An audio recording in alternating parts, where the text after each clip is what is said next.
And boys, we are back here with another Madden video. Today, what I got for y'all is updating my favorite abilities to currently run in Madden 26. If you want cheap, fast, and reliable coins to build the God Squad you've always wanted, make sure to check out my sponsor, MMOEXP. The links will be down below in the description, and make sure to use my code DILL for 6% off your order. Now, today we're going to break it down position by position, and of course, we're going to get it started with quarterback. Where quarterback, I think Case Keenum or Aaron Rodgers is the best quarterback from an ability standpoint. And let's talk about all the things you could potentially run. I'm just going to use Aaron Rodgers as an example. So the big thing on these cards is getting that gunslinger ability. Now, gunslinger, these quarterbacks don't even have the best releases in the game, but with gunslinger, I think gunslinger on just a shitty release is better than, say, the best release in the game. I think gunslinger for 4 AP is kind of stupid. I feel like it should be basically all your offensive AP if you do want to run it. So 4 AP is incredible value. Okay, that's one option right there. Now, what I will say is, I think an undebatable one that's pretty overpowered at this point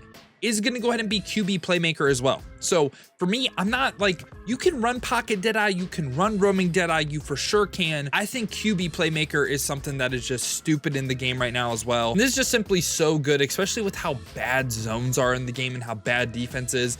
These two abilities right here make what is already a very tough defensive experience even more like tough. I didn't think it was possible, but yeah. So these two abilities right here are pretty crazy. Now, there is one thing that I do want to talk about. Gunslinger, I don't think you need it, for instance. So what you could do as well, say you don't want to run gunslinger. So what are you running if you're not running gunslinger? Well, this quarterback does go ahead and get the master attack, where you can go ahead and run master attack, of course, for 12. At that point, you don't need the QB playmaker, and you get like 3 AP, where you could run like a long range or like a high point deadeye. But like, just this is more the conductor style of things. And if you are flipping, if you are audibling a ton, this is the ability that you do want to run, because conductor, you can get so many hot routes and snap the ball fast. I understand why people run conductor. Conductor is usually 10 AP right now. QB playmaker is 3 AP, so master attack you do save an AP point with. But yeah, I just wanted to cover like QB playmaker, conductor. That stack right there is also amazing. But for me, I would say how I like to play the game, I would say QB playmaker, gunslinger is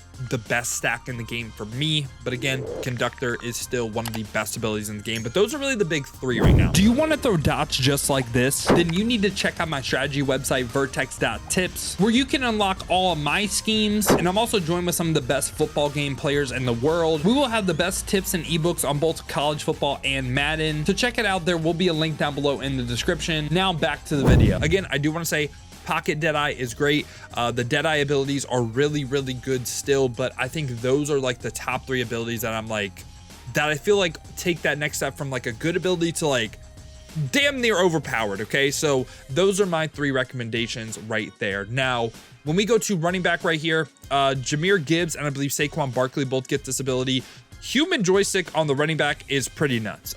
You can speed boost with this crazy by just like flicking the left stick, left, right. Like, it is nuts. And this Jahmyr Gibbs card is pretty crazy, period. But you can use Saquon Barkley, of course, too.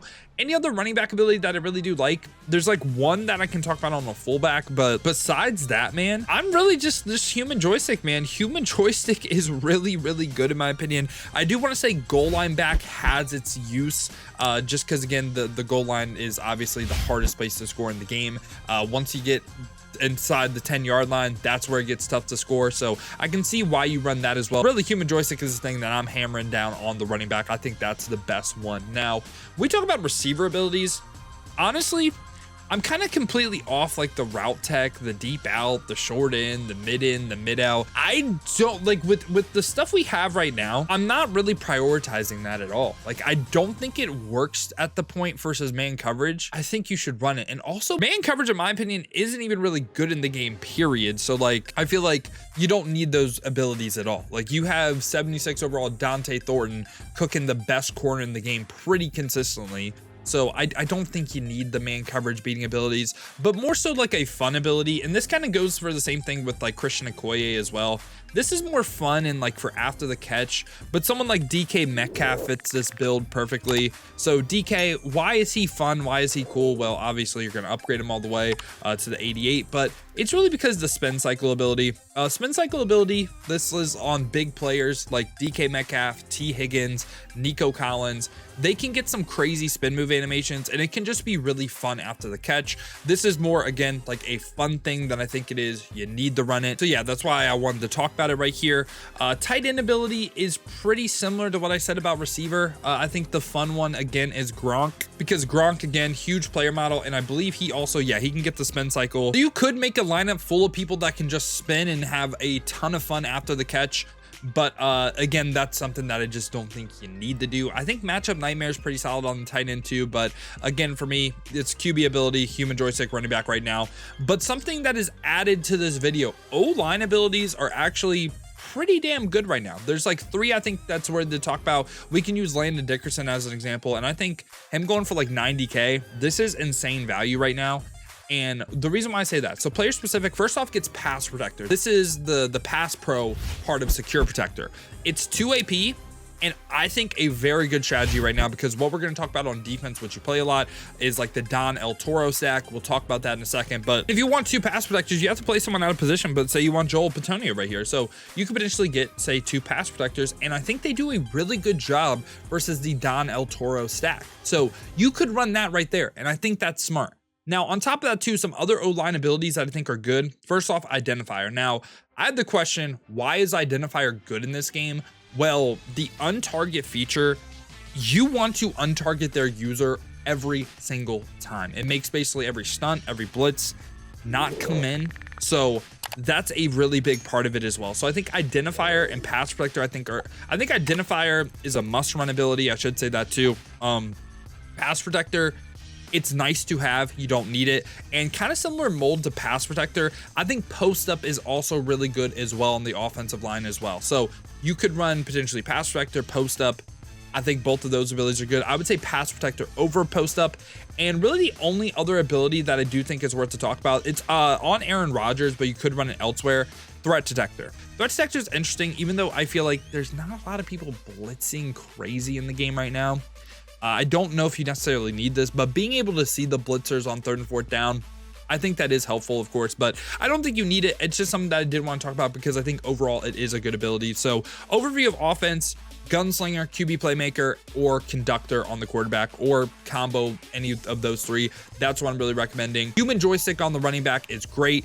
Receiver wise, spin cycle, DK Metcalf, Christian Okoye, big player models, that is more fun. You don't necessarily need to do it. And for the offensive line, pass protectors and identifier is really, really cool. So that's overview of offense. Let's go over to the defense now, where defense, I'll be honest with you, it's the defensive line abilities. Like I feel like if you're not running the defensive line abilities, I don't think you're doing it right, okay? I do not think you're doing it right. So let's go over to right edge right here and let's run the Howie Long stack. So Howie Long, what makes him good? Well, it's the double or nothing, El Toro, and Bogo stack right here, okay? So this is the main stack. Run 2 of these and that's your AP setup. You play them in the interior, and they do a really decent job of shedding. Specifically Howie Long does. Like, this dude is like the only person I feel like in the game that can shed, and I think it's because he hits 90 power moves. So just be on the lookout for more people that are kind of big that hit 90 power moves and say have lower finesse moves. I think those two, like if we get another Howie Long type of player, we'll be really, really happy. So yeah, that's the stack right there. Now, say you don't want to run D-line abilities, I don't think anything in this game is really good on defense specifically. Even this D-line stack, it's okay. It's not good. Like offensive abilities, I feel like are kind of overpowered. Defensive ones, I feel like they all kind of suck. CB wise, like if we were to use St. Juice as an example, things you could run. You could run a deep zone KO. You could try to like gaslight yourself into believing like the KOs are consistent or good. I don't think they really are. The only thing that I really recommend on defense is potentially like pick artists. Like that's like it. And there's not even a lot of great players in the game that get pick artists. All the cards in the game that do get the pick artist ability, right? So scroll all the way down, pick artists, and you can see Brian Cook gets it, Cam Taylor-Britt gets it, Dominique Rodgers-Cromartie gets it. There's not a lot of great players that get pick artists. And even then, I've had instances where pick artist just drops the pick anyway. So abilities on defense, I feel like they are very 50-50, like extremely 50-50 whether they work or not. I don't even want to say 50-50. It's like 75-20, and the 25 is they don't work. So yeah, I don't really recommend the KOs. I don't really recommend pick artists. I don't think you need secure tackler. I don't think you need inside stuff, outsides. Like, I think it's just the D-line abilities. I don't really know anything else that I'm recommending on defense, honestly. And again, I just want to do an overview because of the fact that this is the one defensive setup that I think is okay. Offense, keep in mind, what is 50-50 about gunslinger, playmaker, or conductor? Okay, what is 50-50 about human joystick? What is 50-50 about spin cycle? I haven't really noticed that, or 50-50 about identifier, or 50-50 about pass protector. All the offensive abilities we're talking about, they work on like a play-to-play basis. These defensive ones, they do not work. And I think that's kind of why defense is in the, like, it's a part of the reason why defense is in the state it is in. And you know what, if someone's out there watching at EA, what would I change? Well, first off, I think defensive AP, 15 and 15 for AP, this is a heavy advantage to the offense. Defense should be like damn near 30 AP. And I'm not even kidding about that either. Offensive AP should probably go down, and gunslinger and QB playmaker should go up. You shouldn't be able to combo any of these three abilities together, in my opinion. And I think that would make the game better too. So that's my 2 cents though. Again, offense is in a spot where the abilities are crazy. Defense abilities kind of do suck. But hopefully you guys did enjoy it today, man. If you did, make sure to leave a like and subscribe for more Madden content just like this. Now, if you guys want to watch the live streams, I stream on Twitch. Check down below in the description. Hit that Twitch with a follow. But if you guys do want another video to watch, check out this one right here.